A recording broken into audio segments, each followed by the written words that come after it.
is a video I'm going to see that is seen on the left of the screen here, a piece of gut from the guinea pig, the colon, that can be kept alive in an organ bath for many hours. And when we start the video, you can see the pellet being pushed down the gut, and this is what the gut normally does. And we investigated how this happens. So if I start now the movie, you can see the pellet is running down from the oral end to the anal end. And while it's doing that, our new system of visualizing what happened, you can see here the pellet as a black streak going down from the oral end to the anal end. Here the pellet is running. You can see behind it a green mark, which is the force that pushes the pellet. In addition, we can record the electrical activity of the muscle while this is happening.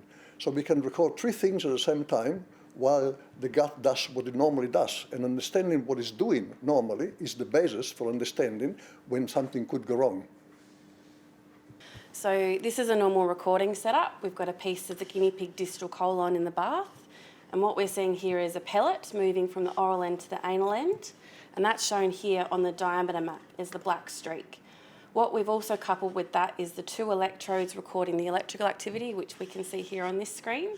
And we can see a burst of action potentials, the electrical activity, as this pellet's about to pass the electrodes. We've also managed to incorporate the pressure recording, where we can see the force that the muscle exerts as the pellet passes, that is what pushes it down the gut. And this is what a typical response as the gut's pushing the pellet from oral to anal.